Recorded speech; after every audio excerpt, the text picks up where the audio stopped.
Yang namanya kita ini kan diiming-imingi dengan yang wah ini nanti kedepannya akan bagus, akan besar, keuntungannya akan lebih banyak gitu. Ternyata setelah kita keluarkan budget yang lumayan, wah ternyata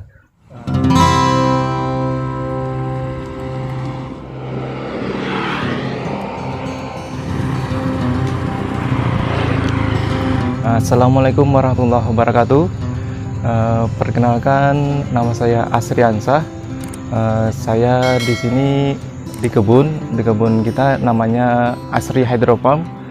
Saya sendiri itu biasa dikenal sebagai, kalau sehari-hari di petani itu Pak Asri. Kita dipercayakan sebagai ketua komunitas hidroponik Kalimantan Selatan, atau sering disebut tuh Kopi Kalsel. Nah, itu kita dipercayakan sebagai ketua, di mana wadah itu sebagai sarana untuk petani hidroponik yang ada di Kalimantan Selatan untuk berbagi itu entah pemasaran, informasi pemasaran, ataupun informasi produk yang kita hasilkan, ataupun kendala-kendala yang terjadi di lapangan. Selain itu juga kita terhimpun juga di Perhimpunan Hidroponik Nasional Indonesia. Nah, itu seluruh Indonesia untuk skala nasional ya. Itu dipercayakan sebagai sekretaris situ. Untuk di Kalimantan Selatan juga ada PPHKS. Nah, di sana saya untuk di PPHKS saya sebagai wakil ketua. Karena kita masih muda, kita juga dipercayakan sebagai anggota HNPI Banjarbaru, sebagai anggota di bidang pertanian, kehutanan, dan lingkungan hidup. SMK dulu di pertanian, SMK Negeri 1 Kusan Hidir di Tanah Bumbu. Nah, itu lulus tahun 2012. Terus lanjut kuliah di Universitas Lambung Mangkurat. Nah, itu jurusan agroekoteknologi. Nah, kebetulan kita kemarin tuh mengusulkan pertanian hidroponik dengan memanfaatkan barang-barang bekas. Dulu itu kita KKN-nya itu di Desa Tamban di Barito Kuala. Nah, itu karena di sana lahan rawa, kita cocok nih untuk hidroponik karena lahannya terbatas nih dan rawa gitu. Nah, tidak cocok kalau misalnya untuk konvensional. Nah, karena sudah kita punya basicnya di hidroponik, jadi banyak orang yang nyari kita gitu sebagai pelatih atau mentor. Untuk sekarang kita dipercaya untuk jadi mentor salah satu program dari Kementerian Pertanian, yaitu program YES, sebagai mentor tani. Kenapa sih saya pilih hidroponik ya? Dulu latar belakang orang tua juga petani sawah ya. Nah, itu konvensional, dan kita lihat ya kerjaannya ya, wah kalau kita lihat sebagai anak muda nih, wah berat juga ya kerjaan orang tua. Setiap pagi subuh setelah sholat subuh itu sudah ke sawah gitu kan, mencek sawahnya dan lain-lain sampai nanti sore gitu, baru ada di rumah gitu. Saya cita-citanya nih ingin juga jadi petani, cuma tidak petani yang seperti yang orang tua saya lakukan gitu. Nah, jadi setelah kuliah, oh ternyata dapat ilmunya. Nah, ternyata setelah kita praktekkan, wah ini kayaknya sesuai nih dengan yang saya inginkan nih. Nah, makanya saya ke pertanian hidroponik, dan juga tidak perlu mencangkul-cangkul terus gitu. Nah, walaupun memang untuk tahap awal mungkin ada gitu untuk pembuatan lahannya, hasilnya ya sudah dirasakan sendiri gitu. Nah, banyak juga yang suka gitu. Nah, jadi hasil dari pertanian hidroponik itu lebih bersih dan lain-lain. Bukan hanya hidroponik sih sebenarnya, walau usaha apapun sebenarnya kalau kita geluti dengan sungguh-sungguh, nah itu, dan kita fokus ke sana, mungkin kita akan sesuatu yang spesial gitu.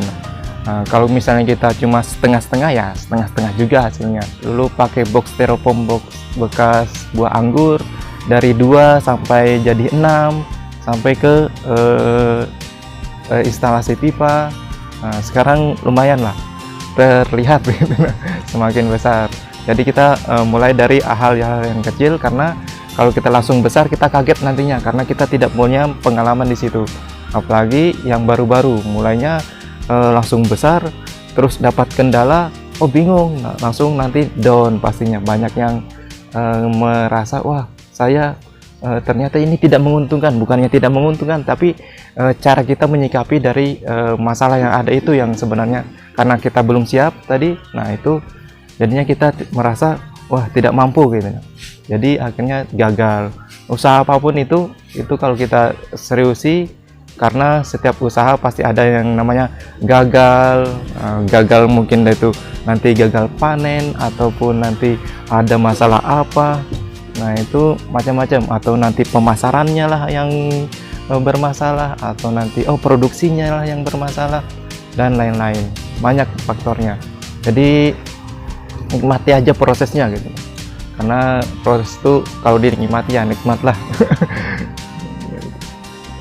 Awal-awal tuh kan kita cobanya yang kecil-kecil. Nah itu belum ada kendala yang muncul. Setelah kita kembangkan mulai agak besar, nah itu mulai ada kendala, misalnya kayak busuk akar terus dan lain-lain tuh. Nah itu ternyata karena kita minim ilmu di situ. Nah setelah berjalannya waktu kita pelajari permasalahannya apa, kita ambil solusinya, coba, cocok nih sama ini. Karena setiap kebun tuh walaupun kita dapat referensi di internet atau buku, tidak di lapangan tuh mungkin tidak sama. Jadi kita harus modifikasi sedikit. Jadi tidak harus copy paste. Nah, copy paste itu mungkin bisa kalau misalnya sama dengan yang kita copy paste gitu, maksudnya sama kondisinya. Nah, kalau kita kondisi tempat kita berbeda, itu harus ada modifikasinya. Jadi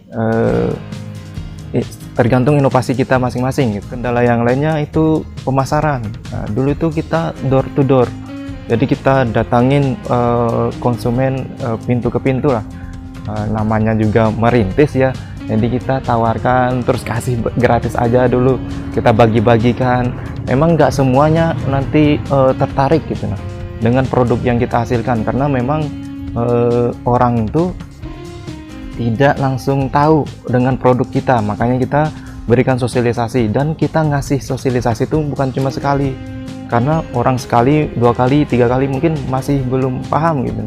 Nah, saya saja sendiri mungkin beberapa bulan baru banyak yang nyari gitu. Nah setelah tadi dapat pasarnya, ternyata timbul kendala baru, yaitu produk kita kurang gitu. Nah gimana supaya produk kita itu memenuhi pasar? Dulu itu kita coba ajak teman-teman. Cuma teman-teman ini karena belum memahami dari teknik budidayanya, otomatis kita harus ngajarin gitu. Jadi timbullah ide, kita buka pelatihan hidroponik aja nih. Kita rangkul teman-teman yang memang nanti bisa kita ajak kerjasama untuk memenuhi kebutuhan pasar gitu.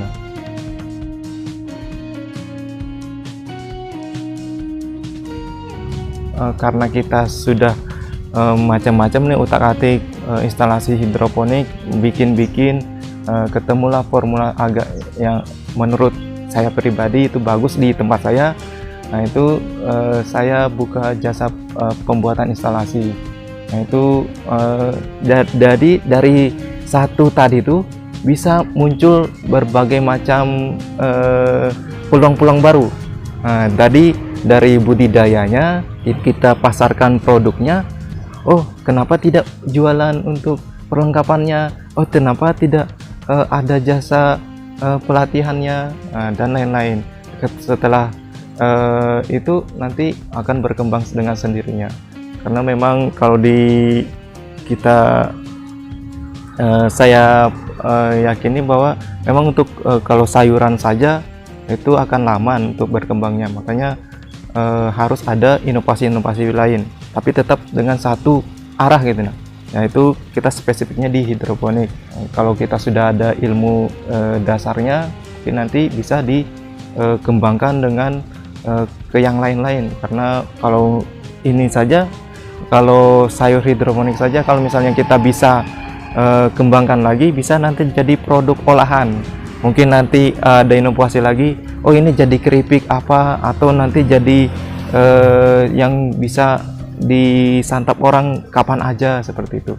Nah, namun itu nanti mungkin butuh proses yang agak lama, karena kalau mikir sendiri itu agak sulit, makanya kita harus ada kolaborasi. Karena jadi di hidroponik itu, di bidang pertanian itu tidak harus orang pertanian ya, bisa aja itu orang yang di teknik, terus nanti di di komputernya. Karena di pertanian sendiri itu secara umum bisa aja berkolaborasi. Kalau tekniknya mungkin nanti, oh bagaimana sih membuat greenhouse yang bagus gitu. Nah, bagaimana nih standarnya supaya kokoh, supaya mungkin kalau kena badai itu aman gitu. Nah, itu manajemen kebun itu diperlukan. Karena untuk pertanian yang kita maksud secara awam itu biasanya petani yang bergelut di budidayanya saja. Sedangkan pertanian itu secara umum luas gitu. Bisa aja nanti di bagian pemasarannya, oh teknik marketing itu diperlukan gitu. Terus cara yang media sosial, mengaplikasikan media sosial dan lain-lain, desain dan lain-lain, nah itu diperlukan juga. Jadi pernah itu kita mengalami kan permintaan banyak nih. Nah, setelah kita minta dari teman, dulu pernah kita minta supply dari batu licin, tanah bumbu. Kita minta per 2 hari itu 50 kilo. Nah, datanglah setiap 2 hari. Ternyata yang barang yang dikirim tuh tidak sesuai dengan spek yang kita minta. Akhirnya kita yang dikomplain oleh yang kita supply lagi gitu. Kok produknya berbeda gitu dengan yang kita tawarkan sebelumnya. Karena memang sebelumnya kan kita bawa sampel dari kebun kita sendiri. Setelah kita karena kekurangan, kita minta minta barang dari produk dari yang lain, maksudnya dari kebun lain. Ternyata itu tidak sesuai dengan spek yang kita pernah berikan ke yang kita supply. Disitulah kita nombok nih. Sudah kita nombok dari, kan kita nih ngambil barang langsung bayar gitu jadi cash. Jadi kita nombok nalangin di situ. Setelah nalangin kita kirim, ternyata kita nombok lagi di biaya pengiriman. Nah itulah pernah kita terjadi seperti itu. Terus juga pernah kita mengalami sedikit karena alam ya, kita tidak tahu kapan itu nanti terjadi hujan atau badai dan lain-lain. Pernah itu kebun kita terbang atapnya dan ambruk. Waduh, itu kita otomatis produksi itu berhenti karena itu rusak ya, nggak bisa dioperasikan kebunnya. Karena memang dulu kita pernah kebunnya itu di atas rooftop di lantai 3. Jadi di situ lumayan ketika panas sekali, terus ketika badai kencang banget anginnya. Jadi pernah ambruk dan hampir terbang. Untungnya terbangnya itu tidak ke jalan raya. Kalau ke jalan raya itu malah lebih banyak masalah yang akan terjadi karena itu menyangkut masyarakat yang ada di sekitar. Selain itu kita juga pernah ya, pasti namanya usaha, kalau ketipu itu ya sudah makanan lah gitu. Jadi antisipasi sebagai yang memulai usaha ya, jaga-jagalah, jangan sampai terjadi lah.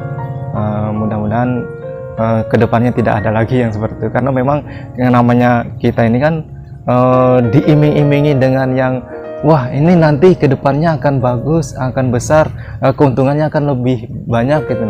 Ternyata setelah kita keluarkan budget yang lumayan, ternyata kita ditipu seperti itu ya. Disitulah kita berpikirnya wah kita ini mainnya yang santai dan yang pasti aja gitu dan yang pasti yang berkah gitu.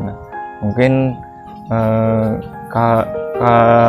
kita berpikir juga mungkin ini kurang berkah kayak itu jadi karena tidak berkah tadi, ya timbullah masalah-masalah yang terjadi. Makanya itu kita upayakan juga, karena pertanian ini mungkin kalau tidak saya salah dengar ya, kita harus menyisihkan sebagian gitu, penghasilan untuk kita sedekahkan minimal itu ke masyarakat sekitar. Jadi minimal lah kita dari kita program kita sendiri itu setiap hari Jumat ya, karena memang yang afdolnya kata orang ya hari Jumat untuk bersedekah.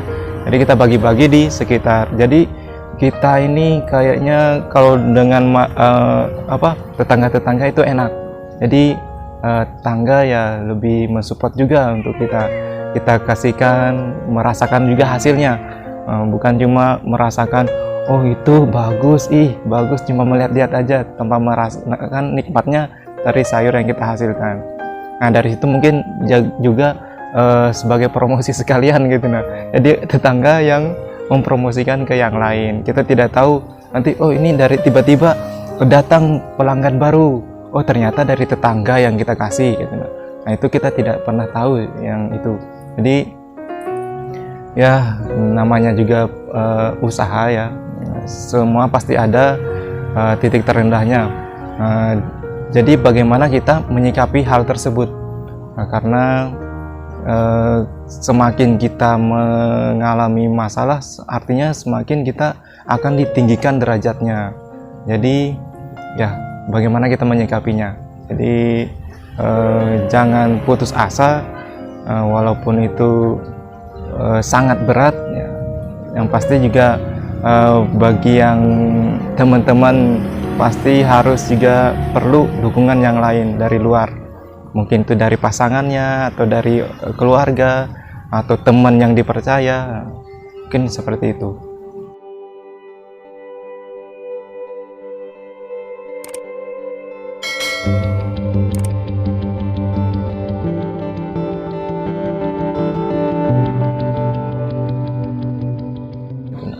Jadi kalau untuk usaha ya kita bicaranya memang yang berkompeten, yang bisa kita minta pendapatnya. Karena kalau kita misalnya di budidaya, oh kita konsultasinya di mana nih bagus, yang memang kompeten. Mungkin karena kurang paham mengenai usaha kita, otomatis pasti akan memberikan oh berhenti aja nggak usah gitu. Karena mungkin kurang paham mengenai usaha kita, jadi kita konsultasinya ya dengan yang memang di bidang kita juga gitu. Mungkin itu sih saran dari saya, karena memang kalau kita minta saran dengan orang yang tidak tahu dengan kondisi kita, otomatis dia akan mungkin jadi salah satu kendala, malah menambah masalah bagi kita. Bukannya masalahnya hilang, malah nambah masalah gitu. Kalau kita kurang tepat untuk konsultasinya. Nah, untuk tanaman yang bisa dihidroponikan itu sebenarnya hampir semua tanaman itu bisa. Cuma kita melihat dari segi ekonomisnya. Bagaimana tanaman yang kalau kita namanya usaha ya pasti ingin untung. Nah, kalau misalnya kita menanam kelapa misalnya dengan sistem hidroponik, apakah menguntungkan? Oh dihitung-hitung, oh ternyata kurang menguntungkan karena kelapa ini waktunya itu lama baru menghasilkan. Nah jadi makanya untuk sekarang tidak ada yang menanam kelapa dengan cara hidroponik ya, karena kurang menguntungkan. Nah, yang bisa itu yang sering ditanam dibudidayakan itu tanaman sayuran daun. Sayuran daun itu seperti pakcoy, selada, sawi, bayam, dan lain-lainnya. Terus untuk tanaman sayuran buah itu bisa tomat, cabai, terus paprika. Namun di Kalimantan Selatan sendiri untuk paprika kurang cocok karena itu harus di dataran tinggi. Walaupun bisa gitu, tapi kurang cocok. Terus untuk buah-buahan bisa melon, terus semangka, terus ya itu yang lebih umum untuk dibudidayakan. Untuk dilihat dari segi ekonomisnya itu masuk gitu hitungan. Memang dari pemerintah itu sedang menggalakkan, karena ini kan habis masa pandemi. Nah itu dari pemerintah itu mengupayakan agar ketahanan pangan itu digalakkan lagi gitu. Jadi banyak permintaan dari beberapa desa meminta kita sebagai instruktur di sana untuk pelatihan hidroponik. Jadi pilihan untuk ke hidroponik lebih banyak gitu karena tadi hidroponik ini bisa di lahan sempit atau di lahan perkotaan yang tidak harus luas gitu di pekarangan rumah juga bisa, dan juga bisa menggunakan yang sistem yang lebih sederhana. Kalau untuk yang skala besar sih beda lagi namanya. Untuk produksi skala besar itu tidak bisa untuk yang sederhana, harus yang lebih modern lah, menggunakan teknologi. Kalau untuk yang ibu-ibu rumah tangga itu bisa menggunakan yang tadi barang-barang bekas, karena hidroponik itu tidak harus mewah, tapi selama itu sesuai dengan prinsip dasarnya, nah itu bisa kita lakukan. Karena kalau kita memahami sendiri untuk tanaman untuk bisa hidup itu cukup 4 yang bisa yang harus ada gitu itu cahaya matahari, terus unsur hara atau nutrisinya, terus air, sama oksigen. Ketika 4 itu ada, nah di mana aja kita bisa melakukan namanya hidroponik atau bercocok tanam. Ya, buat kawan-kawan sekalian, bagi yang ingin memulai wirausaha, yaitu pilihlah suatu usaha yang memang disukai. Nah, sehingga kita bisa fokus di sana, walaupun nanti dalam perjalanan prosesnya banyak masalah, karena kita suka. Misalnya kita hobi tuh, walaupun biaya apapun yang dikeluarkan, namanya hobi ya kita pasti lakukan gitu karena harus sesuai dengan yang kita suka, terus memang di keahlian kita di situ. Kalau memang saya belum ahli apa-apa, bisa mencari ketertarikannya di mana gitu bisa mulai belajar, karena dalam proses pembelajaran, maksudnya proses memulai usaha, memang kita selalu harus belajar. Untuk teman-teman, mulailah dengan langkah yang kecil dulu, jangan langsung besar, nanti takutnya terkejut ya dengan apa yang dihadapi. Bagi yang ingin berkunjung melihat langsung, karena memang kebun kita rencananya itu untuk tempat edukasi, jadi bisa terbuka untuk umum. Alamatnya itu di Jalan Intan 13, Loktabat Utara, nomor 39B. Dicek di Google Map, ada namanya Asri Hydrofarm 2. Kalau ingin melihat aktivitas kita ataupun nanti menghubungi kita secara langsung, bisa dicek di Instagramnya asri.hydrofarm. Dan untuk nomor telepon atau WhatsApp-nya bisa di 0859 50 11 7359. Yang ingin bergabung di komunitas hidroponik Kalimantan Selatan atau Kopi Castle, bisa nanti hubungi di kontak yang tersedia, atau nanti bisa hubungi di chat di kolom komentar ya, bagi ingin yang bergabung, karena kita di situ sama-sama